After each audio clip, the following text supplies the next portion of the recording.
आशा करता हूं आप सब बहुत अच्छे होंगे। मेरा नाम है सिद्धांत अग्निहोत्री। स्टडी ग्लोस पे आपका बहुत बहुत स्वागत है। कल दोस्तों मैंने पार्ट 1 किया था। चाइना जो बहुत बड़ा डैम बना रहा है वो मैंने पूरा उसमें टेक्निकल डिटेल्स कल कवर की है। मैं डिस्क्रिप्शन में उस लेक्चर का लिंक दे दूंगा। आज उसका पार्ट 2 है। कल तो हमने चाइना के डैम्स की बात की थी और कल मैंने आपको बताया था कि चाइना जो है वो बहुत बड़ा डैम बना रहा है और वो कैसा इफेक्ट करेगा भारत को। लेकिन आज हम बात करेंगे हेमंत बिस्वा शर्मा जो कि सीएम है आसाम के। उन्होंने एक बहुत ही वाजिब बात कही, चाइना घंटा कुछ नहीं उखाड़ सकता। तो क्या भारत चाइना को काउंटर कर सकता है? क्या चाइना भारत के पानी को रोक सकता है? बात करेंगे।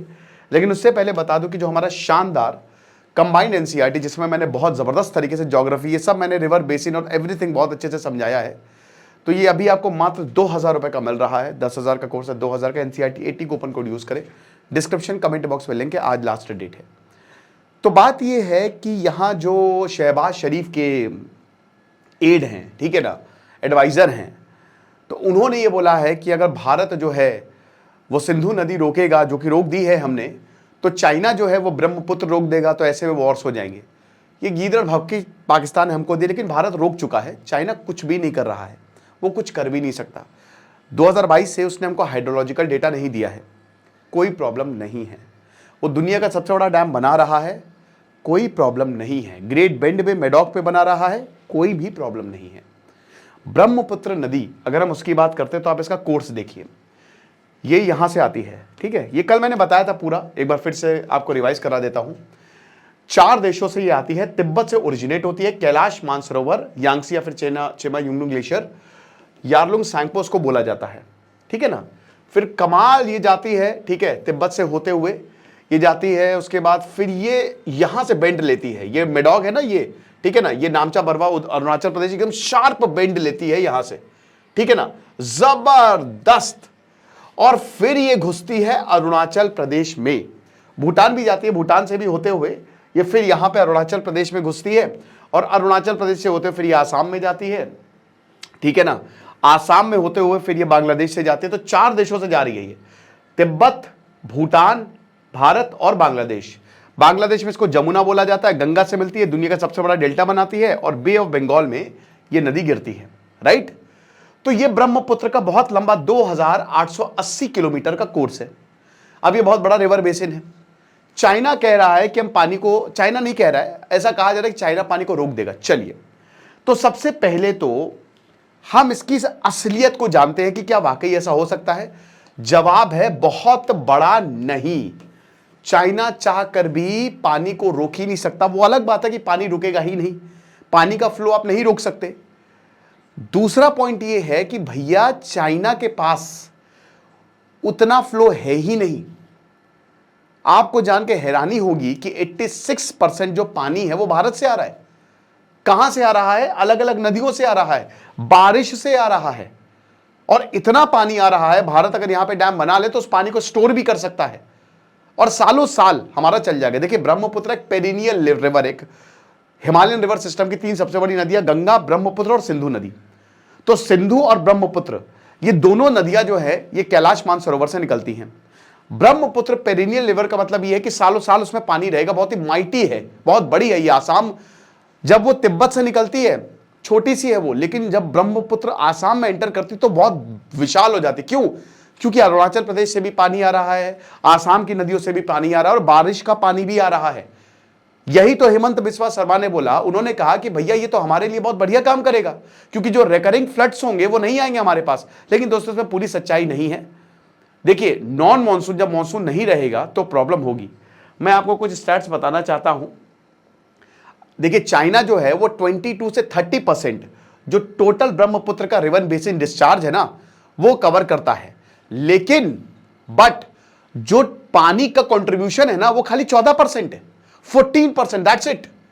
क्योंकि तिब्बत में ग्लेशियर है, वो धीमे धीमे पिघल रहा है। तिब्बत में बारिश नहीं होती है, ना ही स्नोफॉल पड़ती, बट वो भी बहुत कम, 4 से 12 inches per annum, that's it. और रेनफॉल है ही नहीं तिब्बत में। नॉर्थ ईस्ट पे जबरदस्त बारिश होती है, भूटान में जबरदस्त बारिश होगी। भूटान का जो रिवर बेसिन है वो खाली 6.7% कंट्रोल करता है। मतलब रिवर बेसिन खाली बहुत लंबी नदी नहीं है जब वो भूटान में एंटर करती है, लेकिन भूटान में जो पानी है वो 21% है। समझ रहे हो? आप इसको ऐसे समझ सकते हो, अगर मैं बहुत ही सिंप्लीफाई करूं, कि पानी आपके यहां से जा रहा है, ठीक है, अब पानी आपके यहां से जा रहा है, अच्छा खासा जा रहा है, लेकिन जब मेरे यहां पानी जा रहा है तो मेरे नल इतने सारे खुले हैं, जो पहले घर में पानी गया वहां पे नल नहीं है। मेरे घर में जब पानी आया तो बहुत सारे नल खोल दिए मैंने। एक दूसरे घर में पानी कम आया लेकिन उसमें नल बहुत सारे खुले हैं, तो पानी बहुत ज्यादा हो गया वहां पे। यही हाल है, चाइना के पास नल नहीं है, पानी है, तो पानी जा रहा है रिवर बेसिन का, उसके पास है 20 से 30%, लेकिन जो वाटर कंट्रीब्यूशन है वो खाली 14% है। समझ रहे हैं? और जो भूटान है वो 6.7% कंट्रोल करता है रिवर बेसिन का, बट जो वाटर 21% है। आप समझ रहे हो? 21%, अच्छा खासा पानी भूटान इस नदी को देता है। और इंडिया जो है वो 34.2% कवर करता है रिवर बेसिन का, लेकिन जो डिस्चार्ज है मैक्सिमम वो 40% है। यानी कि ब्रह्मपुत्र असली में भाई यहां पे यार्लम सैंपो है, और जो नाम ब्रह्मपुत्र पड़ा है वो भारत में पड़ा है, भारत, इंडिया। यहां तक तो ये नदी यार सैंपो है, लेकिन यहां है बड़ी नदी ब्रह्मपुत्र, माइटी ब्रह्मपुत्र। और देखिए आप जरा आसाम जाइए, तब आपको असली डर लगता है वो नदी देखकर, मजा भी आती है। समझ रहे हो? रिवर वैली में आता है भैया। तो जो 86%, टोटल 86% पानी है वो भारत और भूटान से आ रहा है। बाकी सिर्फ 14% पानी जो है वो चाइना से आ रहा है। ओनली 14%। पीके सक्सेना साहब कहते हैं ये, जो उन्होंने आर्टिकल लिखा था। वही आसाम के सीएम ने, हेमंत बिस्वा शर्मा ने बोला कि चाइना जो है वो मात्र 30 से 35% जो ब्रह्मपुत्र का टोटल फ्लोस पे कंट्रीब्यूट करता है। और ये कहां से? ग्लेशियर मेल्ट हो रहा है और तिब्बत में जो बहुत कम रेनफॉल हो रही है। रिमेनिंग 65 से 70% भारत से आ रहा है। भारत से कैसे आ रहा है? देखिए नॉर्थ ईस्ट में क्या है ना, ये पहाड़ियां हैं। नॉर्थ ईस्ट में अगर आप चले जाओ तो इधर मेघालय साइड में आपको बहुत सारी ये पहाड़ियां दिख जाएंगी, ठीक है। आसाम में आपको बहुत सारी पहाड़ियां दिख जाएंगी। तो जब हवा है ना, हवाएं आती है, पहाड़ियों से टकराती है, वापस पहाड़ियों से टकरा के ट्रैप हो जाती है, ऐसे ऐसे ऐसे ऑसिलेट, जो बे ऑफ बंगाल की ब्रांच है। इसकी वजह से नॉर्थ ईस्ट में भयानक बारिश होती है, और नदियां या तो ग्लेशियर से बनेगी या बारिश से बनेगी। और जब इतनी ज्यादा बारिश होती है तो यहां जबरदस्त पानी, और यहां पे रिट्रीटिंग मानसून भी नॉर्थ ईस्ट में आता है। तो एक जो कह रहे हैं कि भैया देखिए मानसून नहीं होगा तो शायद जो अगर मान लीजिए ब्रह्मपुत्र का पानी रोक दे चाइना तो प्रॉब्लम कर सकता है, ऐसा बिल्कुल नहीं है, क्योंकि रिट्रीटिंग मानसून भी आपको पानी दे जाता है। तो यहां पे जो मेजर ट्रिब्यूटरी है, सुबानसरी, लोहित, कामेंग, मानस, धानसरी, जिया भराली, कोपली, और जो खासी, गारो और जयंतिया हिल्स से पानी आ रहा है, वहां पे जो कृष्णाई, दिगारू, कुलसी नदियां हैं वो बेसिकली कंट्रीब्यूट कर रही हैं। यहां पे बता रहे हैं हेमंत बिस्वा शर्मा कि इंडो चाइना बॉर्डर पे तुतिंग पे जो फ्लो है वो 2000 से 3000 क्यूबिक मीटर पर सेकंड है, और जब वो आसाम आती, गुवाहाटी आती, तो उसका फ्लो पता कितना हो जाता है? 15,000 से 20,000 क्यूबिक मीटर पर सेकंड, इतना ज्यादा, ठीक है ना। तो ये हिसाब किताब है। दूसरा पॉइंट ये है कि चाइना जो है बांग्लादेश पे, ये मेन नदी है ब्रह्मपुत्र, तो अगर बांग्लादेश में ये नदी जा रही है तो बांग्लादेश के लोगों को ये रोजगार दे रही है, वहां के लाइवलीहुड का मेन सोर्स है। चाइना को भी पता है कि कुछ भी करने का, बांग्लादेश से बैर नहीं करने का। एक बार तो हम पाकिस्तान से बैर कर सकते हैं, क्योंकि यहां यही नॉर्थ ईस्ट जो है, पाकिस्तान से चाइना की बाउंड्री नहीं लगती है, नॉर्थ ईस्ट से चाइना की बाउंड्री लगती है, तिब्बत की बाउंड्री लगती है। आप समझ रहे हैं? तो उसको पाकिस्तान भले ही ना मंजूर है, लेकिन नॉर्थ ईस्ट सिलीगुड़ी कॉरिडोर पे उसकी आंखें हैं, क्योंकि यहीं से भारत वेस्टर्न फ्रंट खोल सकता है। और इसीलिए चाइना बहुत डरा है कि अगर हमने ज्यादा नदी को रोक दिया तो ब्रह्मपुत्र में अकाल आ सकता है। और ये भारत के लिए बहुत अच्छा मौका हो जाएगा, क्योंकि भारत के पास तो पानी रहेगा, वो बांग्लादेश को देगा, तो भारत बांग्लादेश संबंध और अच्छे हो जाएंगे।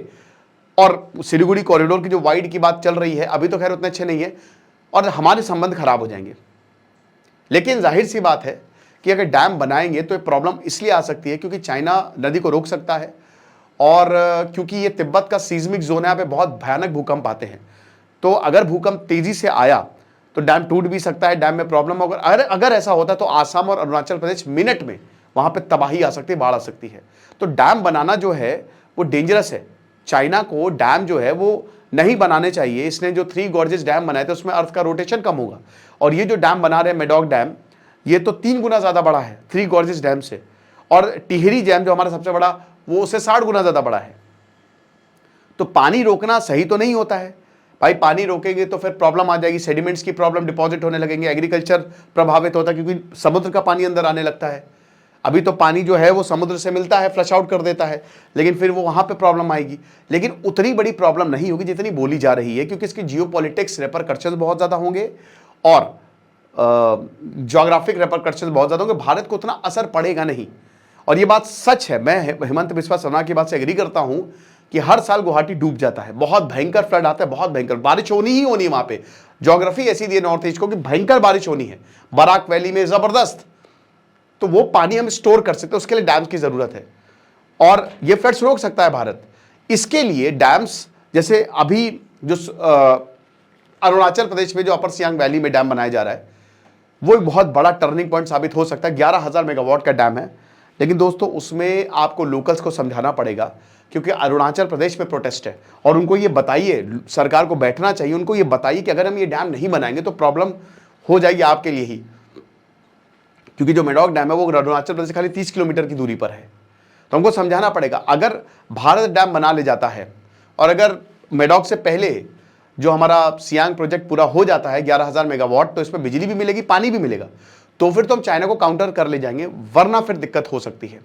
क्योंकि ऐसे में हम पानी स्टोर कर सकते हैं ना, और हम इतना जो बारिश का पानी होता है अभी तो वेस्ट चला जाता है, अभी आप स्टोर कर लीजिए। और फिर जब मान लीजिए कि ब्रह्मपुत्र को रोकता भी है चाइना इन ड्रीम्स, मान लीजिए 1% से कम का चांस है, हालांकि चाइना ने बोला है कि अगर भारत ऐसा कर रहा है तो भारत को भी फिर ये भुगतना पड़ सकता है फलाना, लेकिन वो नहीं करेगा, ऐसा नहीं किया ना अभी तक, कभी नहीं करने वाला। क्योंकि बांग्लादेश उसके हाथ से चला जाएगा, भूटान उसके हाथ से चला जाएगा, बहुत सारे देशों में प्रॉब्लम आ जाएगी। सेम चीज उसने मेकॉन्ग रिवर के साथ की थी 2019 में, डैम बनाया, मेकॉन्ग रिवर को रोका और कितने सारे फ्लड्स आ गए, उसने कितने देशों को अपना दुश्मन बना लिया। उसको पता है कि हम ये नहीं कर सकते, लेकिन फिर भी वो भारत को धमका रहा है ताकि कहीं ना कहीं पाकिस्तान को पानी दे दे। बट इसके लिए भारत और चाइना लगातार बात भी कर रहे हैं, है ना। रिवर शेयरिंग एग्रीमेंट होना चाहिए भारत और चाइना के बीच में भी, क्योंकि डैम तो बन रहा है और अभी तक भारत और चाइना का कोई रिवर शेयरिंग एग्रीमेंट नहीं है। तो ये चीज है। और तीसरी चीज, पाकिस्तान जो इतना बोल रहा है, भाई चाइना ने तुमको पाल रखा है, तुम पालतू कुत्ते हो चाइना के, तुमने चाइना को नहीं पाला है। ये ऐसा बोल रहे हैं कि चाइना पाकिस्तान एक है। ये बात सच है कि पाकिस्तान चाइना का अनऑफिशियल कॉलोनी है, लेकिन आप ये नहीं है कि कल बोलोगे तो चाइना परसों कर देगा, ऐसा कुछ नहीं है। चाइना आपकी मदद के लिए कभी आया नहीं है, ये भी समझना है। तो यही बताना चाह रहा था मैं कि चाह कर भी चाइना भारत का पानी नहीं रोक सकता। खुश रहिए, पढ़ते रहिए। जैसे सिद्धांत अग्निहोत्री साइनिंग ऑफ। और बाकी आप NCERT 80 कूपन कोड यूज करें, 10,000 का कोर्स मात्र 2,000 में आपको मिलेगा। ज्योग्राफी बहुत अच्छे से मैंने इसमें समझाई है। Thank you.